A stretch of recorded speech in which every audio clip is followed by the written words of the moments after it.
Essentially, we are going to cover the journey of becoming a realtor in Ontario. And as everybody would know, real estate is a profession that everybody wants to get into for one reason or the other, either as an investor or a realtor. And honestly, everybody is intrigued as to whether, with all the realtors showing off, whether this is really the career for you, whether you can make money, what are the challenges involved, what is the pathway to becoming a realtor. So that those are a few things which we are going to cover today.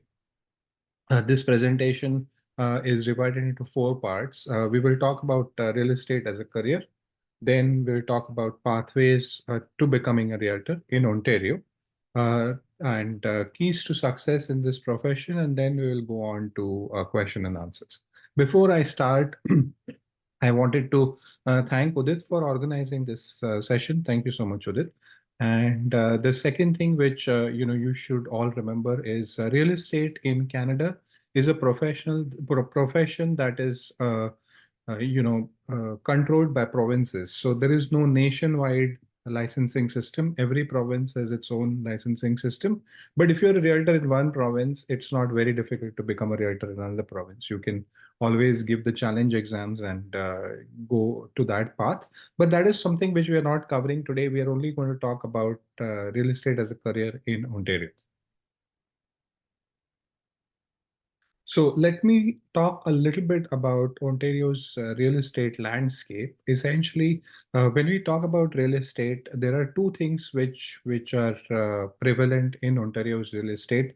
One is organized real estate, where the realtors trade in. The other is disorganized, non-organized real estate, whether if you're a homeowner, you want to sell your home privately, you advertise it on Facebook or Kijiji and sell it. I mean, it rarely happens, but it does. So that is something which is not part of organized real estate. Realtors are part of organized real estate. Uh, all realtors are governed through a legislation called Trust in Real Estate Services Act, which is monitored and administered by the Real Estate Council of Ontario. Real Estate Council of Ontario is a quasi governmental body that regulates the realtors and also acts as a monitor, if you would say, to stop realtors from any professional wrongdoings, any breaches of their code of conduct. So in terms of organized real estate, there are three bodies which cover the overall real estate situation. The first body is Canadian Real Estate Association, CREA. And if you note the word realtor is actually a registered trademark of this particular body. So unless you are a member of CREA, you cannot be using the word realtor. You can use other, acceptable nomenclatures, which is a real estate salesperson or a real estate broker, for example. Then second comes the Ontario Real Estate Association. Now, Ontario Real Estate Association, until about 4 or 5 years ago, was primarily responsible for all licensing education in Ontario. Now, that right has been taken away from them. That right has been given to Humber College for now and is going to expand soon to other colleges. So Ontario Real Estate Association's power has come down. They're trying very, very hard to justify themselves in the marketplace. They're the ones who, if you have bought a home or sold a home or leased a home, you would have seen standard forms which you would sign. So those forms are all designed by Ontario Real Estate Association. That is one important role that Ontario Real Estate Association plays. Below that, you have regional real estate boards. Everybody might be aware of the Toronto Real Estate Board, TREB, which is the world's largest real estate body by the number of members that it has. You have other boards in the GTA area as well as all across Ontario. So you have something called a Cornerstone Association of Realtors, which covers Burlington, Hamilton, and Niagara areas like that. But now what is increasingly happening is that these local area boards are all cooperating with each other. So if you do a listing on, say, if you put something on Toronto Real Estate Board, it will reflect across majority of other boards that they have agreements with. As everybody is aware, there are about 120,000 real estate agents in Ontario. Now, this landscape, something we must understand, it is not an easy landscape. Okay, all realtors are not successful, not by a long mile. In the GTA alone, there are about 70,000 real estate agents. In 2023, more than 50% of the registered real estate agents did absolutely no transactions, zero transactions.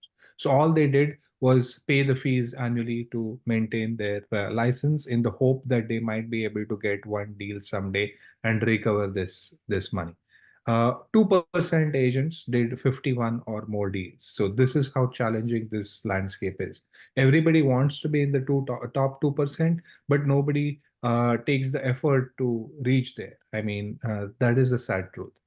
Only top 10% of the agents make more than 10 sales a year. So if you really want to be that flashy realtor, given the average commission today with average rates, it turns out to be about $15,000 per home sale. So with 10 sales a year, average real estate agent would make 150,000 to 200,000 before tax. The median income of a real estate agent in Canada is 46,212. This is 2022 figures. Those figures have not been updated, but you can get the idea of what kind of challenging landscape we are in. So remember, not everybody performs. Most of the realtors just hold licenses. They try to get some business through family and friends. And in this whole process, if you're not a good realtor, if you don't keep yourself updated with the changing market, then you are not going to be a very, very effective realtor. What are real estate agents or realtors? As I said, we are registered with the Real Estate Council of Ontario. We optionally can take the memberships for the real estate boards, which are local to you, Ontario Real Estate Association and the Canadian Real Estate Association. Uh, every real estate agent has to be working under a brokerage. Exit is a brokerage which we did talks about. That is the brokerage that I run. And every realtor has to be a part of the brokerage. That is a regulatory requirement.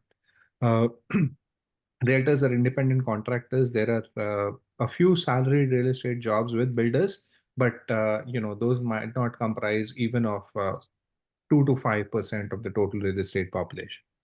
Realtors get paid only when a transaction closes. There are a lot of upfront costs that you put in, but you get paid only when the transaction closes. So this difference, as chartered accountants, all of us know that the most important thing in the financial health of a corporation is cash flow, and that is similar with individuals as well. So unless you close a deal, there is no cash flow. Yes, you might be spending money, cash outflow would be there, but there would not no cash inflow. So a credit crunch is a real hazard for the real estate profession. There are realtors who, even after making hundreds of thousands of dollars, face cash flow issues, going during the middle of the year because of this thing. There are three designations which are typically used in Ontario real estate market. One is broker, which is obviously higher than a salesperson because broker can run a brokerage. Then you have the salesperson, and both of those can term themselves as realtors if they are members of Canadian Real Estate Association. Types of realtors, as you know, everybody might know that there are residential versus commercial realtors. There are realtors who specialize in pre-construction as well. In residential, you have condo as a different sector, freehold as a different sector. Not too much of a differentiation there. Every real estate agent would practice in both of these areas. Then you have pre-construction. There are real estate agents who specialize in pre-construction sales. From the last year or so, pre-construction has really, really taken a beating. Pre-construction homes are not selling. And with the current landscape where, immigration has been tightened, I think this is going to be deteriorating further for at least the short term. But there are realtors who specialize in buying and selling pre-construction homes for their clients. Then you have commercial real estate. Commercial real estate only forms about 5% of total market in terms of how many realtors operate within this field. In commercial, you have several areas. You have retail commercial, you have industrial, you have wholesale. Land sales is a specialized commercial area. You have sale of businesses, and then you have multifamily units. So if you have more than 4 homes in a building, that is called a multifamily by definition, and that falls into commercial real estate. So commercial real estate is a very different ball game from residential.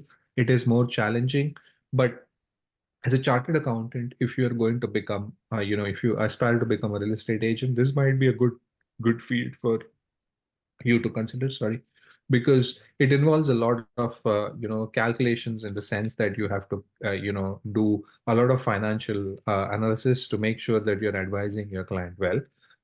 That is something which is of interest to us from our backgrounds as chartered accountants. Okay, so how are we paid, realtors?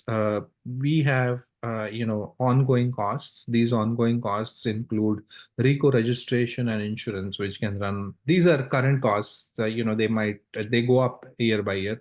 Uh, Essentially, the first thing that you have to remember that as a member of RECO, you have to pay on RECO $850 annually. Then you have, if you take membership of Toronto Real Estate Board, for example, it varies. This is an average membership fee of $750.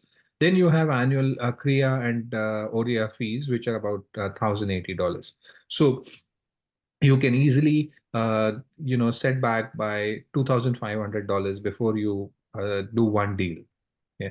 Then on top of that, you have marketing and promotion expenses, and then other obviously running expenses, car, gas, things like that. Essentially, the typical commission on buy sell transaction, depending on which area you work in, is 2.5% plus HST for each side. And the commissions are always negotiable, but these are sort of industry standards. Commissions in Ontario are usually paid by the seller. So essentially, the step one is you sign a client, either a buyer, seller, a tenant, or a landlord. You close the transaction and then you get paid after closing. This is the typical route that a realtor's paycheck takes. Let's come to pathways to becoming a realtor. Essentially, what we're talking about is a three-step approach. Step one is pre-registration. Now, currently, the pre-registration phase is administered by Humber College. They're planning to expand this to other colleges, but that has not been put into play yet. So we have Humber. That is the only college that you can go to. Step two, once you have completed the pre-registration, you register yourself with RECO. And step three is the post-registration activities. So the applicant must hold a Canadian secondary school diploma or GED certificate or equivalent. You're not required to be highly educated for a real estate agent. And unfortunately, that reflects with how a lot of real estate agents deal with their clients. They have absolutely no clue what they're talking about, but they're still in this field. And this is one of the reasons that you don't have a high cutoff in terms of entry into this profession. Humber College is authorized to provide the pre-registration courses. As I said, these consist of 5 courses, 4 exams, and 2 simulations. You have a maximum of 24 months to complete pre-registration, which is 21 weeks per course for your first 4 courses, and 4 weeks to complete course 5. Pre-registration courses cost in total about $4,110. There's a minimum 75% pass mark. These courses involve real estate essentials, residential real estate transactions, additional information about residential real estate transactions. You have a simulation session on residential real estate. Then you cover commercial. There is another simulation for commercial, and then there is a course called Getting Started. Essentially, everybody has to remember that this Humber course is a course customized to get you a license. It is what we call a keep out of the jail card, so that you don't do any major mistakes while doing your first transaction. But uh, unlike practical courses, unfortunately this course doesn't really get you on your feet from day one, and will get to what you need to start off well as a successful real estate agent in the next parts of this presentation. But this essentially covers only the basics. It tells you what kind of properties are typically available in the market. How should you be talking about every property with your client? What are the code of conduct as a real estate agent? What are the best practices that you follow? How do you draft an offer, for example? These are very basic things which are taught in this course. But what I have found is that whoever comes out of this course as a real estate agent has absolutely zero practical knowledge as to how to start. So that is unfortunate. But keep this in mind that this course is not going to be enough for you to get the ground running, hit the ground running on day one. Then secondly comes the RECO registration. First thing that you need to do is obviously decide on the brokerage that you're going to join. As I said, every real estate agent has to work with a brokerage, and unless there is a brokerage that you have decided, you cannot register with RECO. Then you obtain a level 2 criminal record and judicial matters check from your police department. Then you apply for RECO registration, purchase RECO insurance coverage, and then you can start practicing as a real estate agent once RECO issues the license to you. And yes, it is possible to be starting off as a part-time agent. There are a lot of newcomers in this area. Newcomers, by newcomers I mean young professionals who just passed out of grade 12, who have come into this profession and are coming in full time because they have a very strong handle on how to market themselves. They can play with the technology pretty well. So that is a new trend which we're observing in this market. But you can anyway, any which way you want, you can start your career as a part-timer or a full-timer. There is no restriction on that. Some brokerages do put restrictions that they do not take on part-time agents, but most of the brokerage would. Now, choosing the right brokerage is essentially this one make or break move. A lot of people, they do a mistake of going to a discounted brokerage, and they end up with, unfortunately, very little knowledge of how to differentiate themselves in this very, very crowded marketplace, how to do business well, what to talk, what not to talk, and they end up being a part of the majority which does zero deals in a year. So there are three brokerage models which are prevalent. The first one is a full service brokerage. Full service, as the name specifies, essentially will provide you complete training and support customized for your level of experience. This brokerage has a strong backend systems. Typically has limited agents in the brokerage. They do not believe in the wholesale real estate model. They provide tools for agents to brand themselves in the marketplace, as I said, differentiate themselves. Complete training is provided in terms of both subject matter training, sales training, and mindset training. All these three are equally important. Uh, this type of brokerage is a complete set of external professionals to create your own real estate team. Remember, as a realtor, you can't be working alone. You need a reliable mortgage professional, you need a reliable home inspector, a reliable lawyer, a reliable contractor, a reliable handyman, a reliable landscape guy. So there are several things that your clients might ask you for, and you need to have trusted professionals available at as a part of your circle. So these full service brokerages are able to give you point you to the right direction to create that circle. In full service brokerages, your splits can range from 60-40 to 90-10. 90-10 is very, very rare. When you have that 90-10, essentially you're going into the discounted brokerage category in most cases. But there are full service brokerages which offer you this level of split, but then they have a very high desk fee, that is what we call. So it's fixed monthly fee. Some brokerages are known to charge about $1,000 a month just to join that brokerage, and then they can give you this 90-10 splits. They may or may not have desk fees as the models are different, but if you have a full service model with low splits, you are bound to have a desk fee. Then the second model is a discounted model. They provide generic training. So there is one training a month or two trainings a month, which everybody can attend. It is not catered to individual realtors. These brokerages have some backend systems, not all. Splits can range from 90-10 to 95-5. Typically, hundreds of agents, no personal attention. What I have found is not a great place to start if you are just starting out. To give my example, I joined a brokerage when I passed out, which had splits of 64-36. So, and plus desk fee. So at that point in time, it was very, very expensive to start off with. But, I paid very close attention to the point that I need to succeed rather than look at reducing my splits when I'm starting off. So that is, been my story. Uh, Typically, the third kind of brokerage is MLS access only brokerage. This grants you access as an agent to post your listing on MLS. There's absolutely no training provided.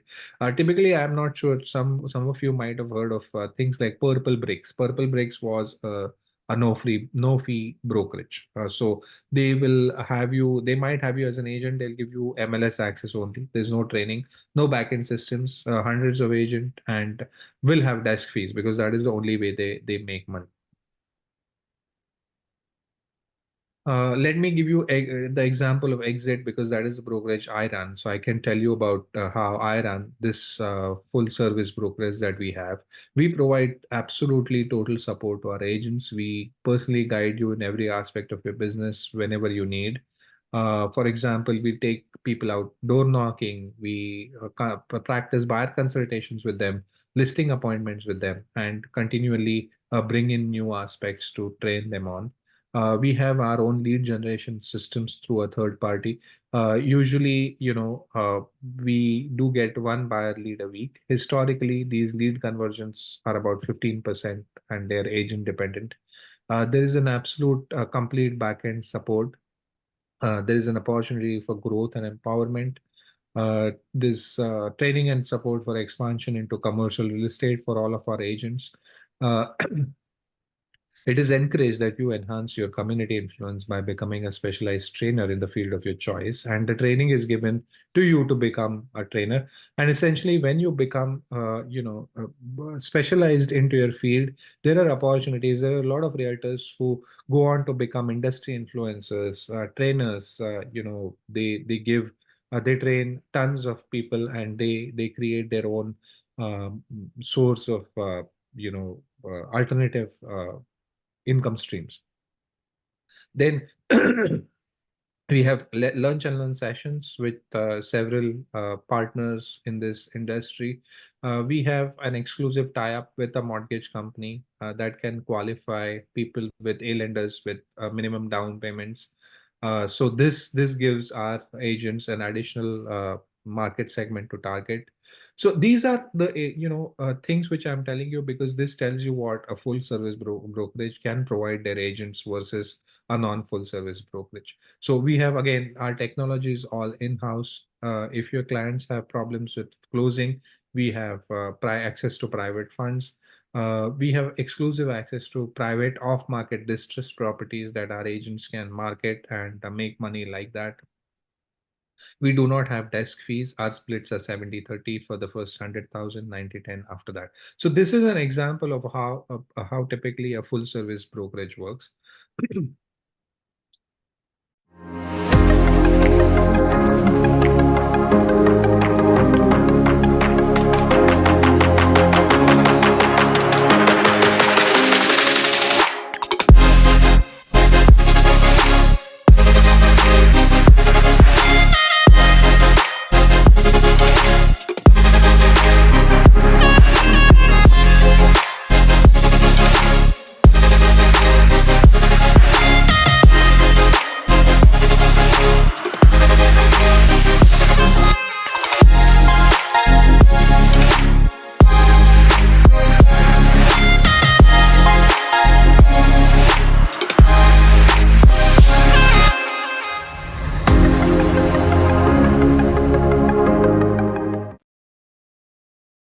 Now we have decided on the brokerage, we have got our license. What is next? Next is the phase which is called post registration.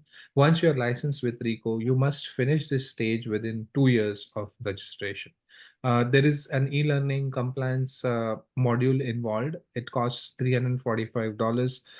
This reviews your regulatory and compliance obligations. It is currently, unfortunately, concentrated on old legislation, which was called Real Estate and Business Brokers Act. That has been replaced with Trust and Real Estate Services Act. So they do cover a bit of those updates, but they have still not fully transitioned to the current legislation. So again, coming back to my point, this particular training does not equip you as a real estate agent, unfortunately. Okay, it is a regulatory requirement, so you go through it, but it doesn't make you prepared to be doing any business. Then after that, within the 2 years, you have to take any two of the electives that are here. One is working in real estate, ownership alternatives and complexities. Then real estate as an investment strategy for residential, investment strategy for commercial. Commercial is divided in two fields. You can either take fundamentals or advanced. And to take advanced, you need to have taken the fundamentals course also. And then you have the option of taking an elective of non-conventional properties, rural, recreational, or waterfront properties. So when you finish this 2 years of post-registration with uh, these obligations completed, then every 2 year cycle you have to be doing continuing education, which is administered by RECO. Humber College then has nothing to do. And after 2 years, you can after first renewal period, after 2 years, you can take the broker course and become a real estate broker if you want to. Let's now turn to what are the keys to success in this field. Essentially, you have to remember that you have to stay away from corrupt practices from day one. Okay, corrupt practices involve making of documents for your clients, taking your clients, giving them fake promises that this is something which I can do, which you cannot deliver on. That is a corrupt practice. There are unfortunately a lot of realtors and a lot of realtors from our community who are involved in these practices, and this makes it a really a challenge for the realtors from our community which do not follow corrupt practices to keep our reputation up. So this is something, if you start from in a corrupt practice, you're never going to be as successful as if you're doing everything above board, because word spreads very very fast in our industry, although it is a big industry. And you'll be surprised as to how many people will be very very reluctant to deal with you if they know that you are not a very clean person to work with. Second would be to get CRM. CRM is essentially a customer relationship management tool. This business largely relies on how efficiently can you how efficiently can you generate quality leads, and how efficiently can you follow up with those leads. So this is a large portion of this profession is actually consultative selling. You have to remember that it's the actual aspect of putting in an offer is a very quick thing, but the consultative selling is something which constitutes about 60 to 70% of this profession. So to do better consultative selling, to do better follow-ups, essentially a CRM or a customer relationship management tool is a must. Every good realtor needs to have it, needs to follow it, needs to keep a tab on how a client is being followed up, or how a prospect is being followed up on, what are the next steps in the follow-up loop. And obviously these are trainings you're going to get from your brokerage. Then interview brokerages and join the one which will handhold your career. This is important and critical. Don't base this decision just on splits, because you have to remember that if you're getting a 90% split and if you're making zero money, that is still zero. Okay, so if you have a brokerage which will set you up on the right path, Essentially, that is what is important. All the money that you're giving to the brokerage is obviously tax deductible. So post-tax, the incident may be lower. And remember, your success, your ability to sell real estate from early on is more important than what percentage you're making. Because if you're not making anything, higher percentages don't mean anything in that case. This is a very, very important thing. I tell all new agents, develop a thick skin. If you're thin-skinned, then this is a very difficult profession to survive in. And as chartered accountants, we do not have sales backgrounds. We are not uh, attuned to how selling is done. So in when you're selling things, you will hear a lot of no's. Essentially, your success is in converting these no's to yeses, and maybe is to definitely. So that is how your success will be gauged. So if you have a thin skin and you get insulted very easily, this is not the right business for you. And when I started, this was a challenge which I faced. I got dejected when somebody said, this is not something which we want, or we are working with another realtor. But now, with time, it becomes a part of the process. Your mindset changes. So this is where your mindset training is extremely important. If you do not attune your mindset to this particular fact, you will not be successful in this business. Then next, create a business plan. Remember that this is your own business. You are responsible for the success of this business. So create a business plan, decide on your lead generation strategy in consultation with your broker, and stick to it. Consistency is the key to the success in this business, as in any other business. Unfortunately, what I have found is, although we are self-employed, and we are supposed to be making our own money, I'm surprised with the number of agents which do not respond to phone calls, who do not follow up, who are just laid back as if business is going to fall into their plate. It does not happen. So you have to have a business plan. You have to have a lead generation strategy, and you have to consistently do it on an everyday basis. This is not an instant gratification business. I have known agents. There are a few agents in my office who have been door knocking for 1 year, and after 1 year, they have got their first deal. So it is all about consistency. Unless you're consistently doing it, battling the urge to quit because you're not getting any success, that is when doors of success would open. Thoroughly learn and role play scripts and dialogues. Scripts and dialogues are extremely important in our business. They are A lot of realtors do come across as scripted. So those are not the realtors who have really practiced it well. When you practice scripts well, these scripts are designed from many scripts are designed keeping in mind the psychology of people when doing sales. So most of the sales professions use scripts and dialogues are basically predetermined uh, talking points that that you will be able to use with your clients, and effectively convince them for one thing or another. So this is something which you have to keep in mind. Scripts are important. If you if you become an expert in scripts and dialogues, your rate of success would be high. Do not give up in the first year. This is your If you're going to be successful, you have to be there for the long haul. You have to be consistent.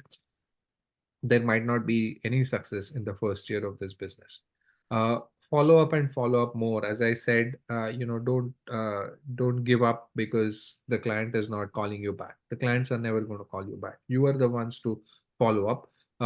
Even if buying a home is somebody's biggest investment in their lifetime, you will find that a lot of people are just not going to call you even if you're their realtor. So when you show homes, it's your job to follow up on how the showings went. Do they want to put in an offer on a property?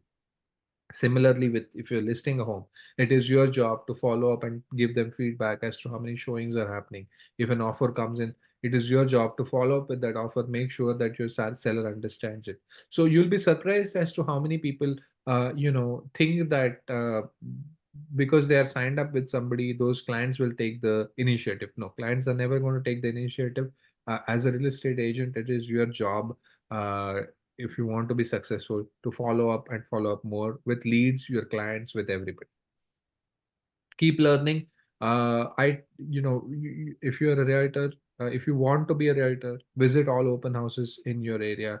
As a realtor, you need to know your inventory well, but even if you want to be a realtor, you're welcome to go to open houses, see how the realtor is reacting. You will see a lot of times, majority of the times, the realtor who is present in an open house will be just sitting and watching some Netflix movie, okay, which is really very, very disappointing, because the open houses are opportunities to create business, and this is what realtors do. A lot of them, they just sit and watch Netflix. So these will give you, if you find a very good realtor doing an open house, it will give you an idea of how you should be doing sales as a real estate agent. So I think for people who want to be a realtor, this is a very good idea.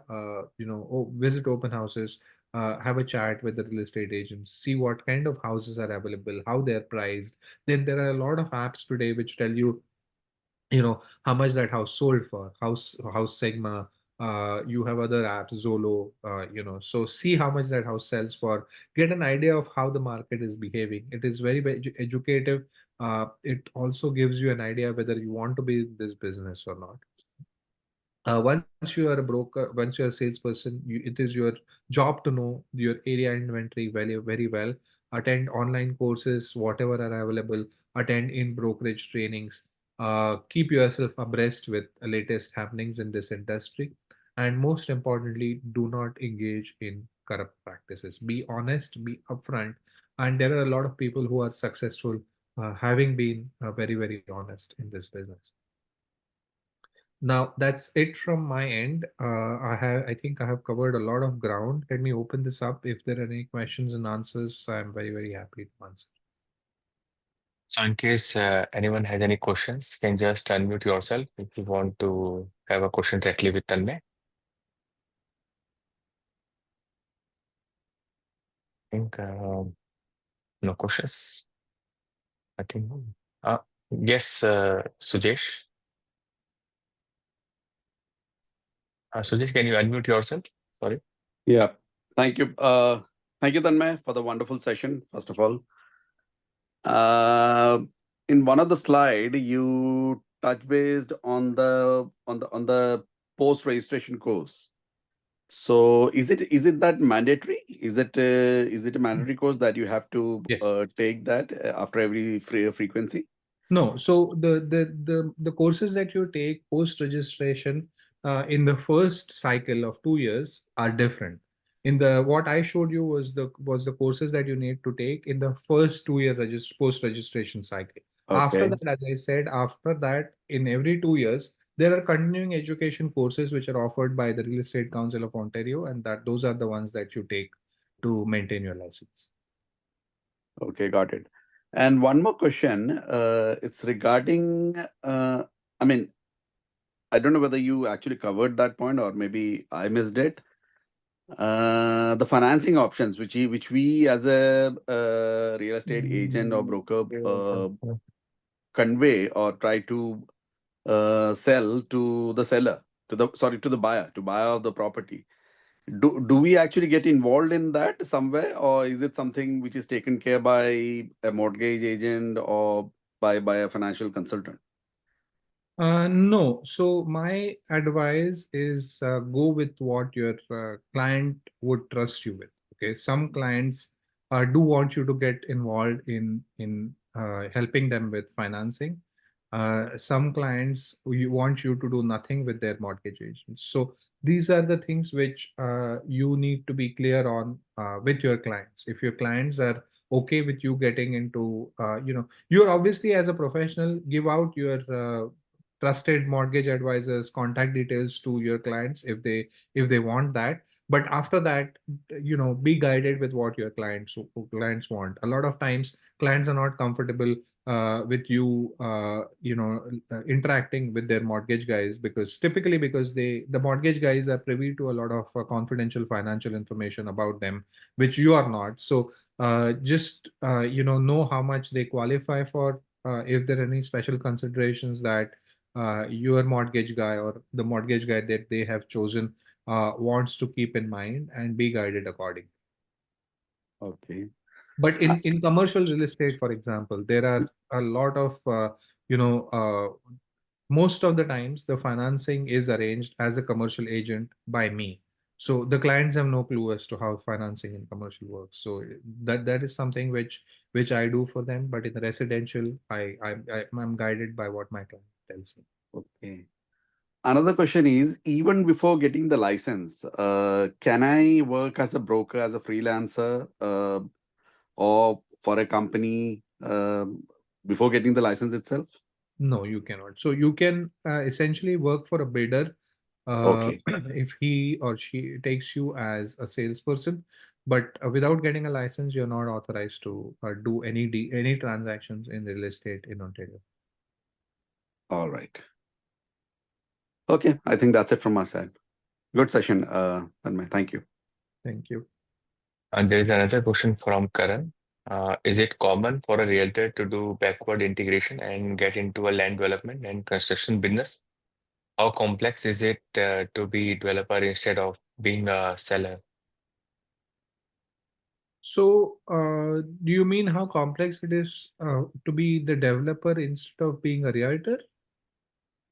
Karan, if you can unmute yourself, you can ask the question directly. Or Tanmay, if you can read a question, it's in the, yep. Yes, Karan. Yeah, hi. Yeah, I might have some background noise of my child, but No yeah, worries, anyways. no worries. So my question is, first of all, thank you, Tanmay and Udit, for setting this up. My question is, there is a lot of noise, or we have a lot of realtors around in Ontario and specifically in GT area. And as you mentioned, the statistics are skewed, right? So my question is that, is it like, do a lot of people get into the practice where they start with being a realtor and then they backward integrate and get into the development business? Or is the infrastructure enough for one to directly be into the land developing and the project planning business? I have a Indian context and Indian frame of mind from where I come, and I am like, it has been only a couple of years into this market, so I don't have that information that how does one get into that. So there's no prerequisite for you to be a realtor to be a developer. If you want to be doing land development, you need a different set of skills. But there are a few realtors who get into land development either by chance or by design. So only thing that the advantage that it gives you is that you're able to get commissions on the sales that you're doing on your development also.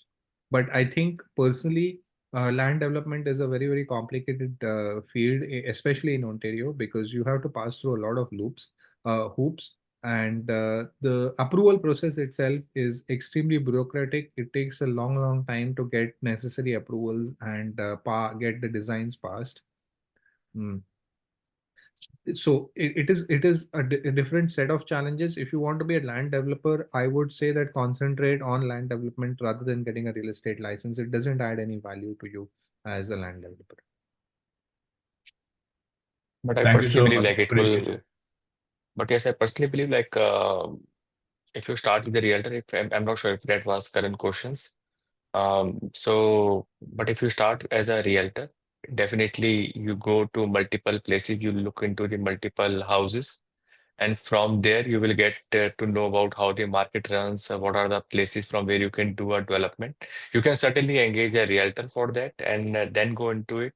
But development, like the money which has been involved for developing a land or developing a house, but certainly you should be having a very good knowledge of the market because the stakes are very high. Um, if that was something Karan was looking into, because in India, generally people like first tend to be a realtor and selling and buying the houses. Then they are buying the land or a project and they are developing it. So this is how they are transiting into the business, which will be the next step. But yes, it's definitely it's complicated, much more complicated in Ontario rather than being in India. Yeah. So any other questions? You can just unmute yourself. Okay. So Tanmay, if you can share your number. Tanmay is having a Tanmay is a broker, as I already mentioned. Tanmay is a broker with Exit Realty Apex and helps multiple agents getting succeed in their career.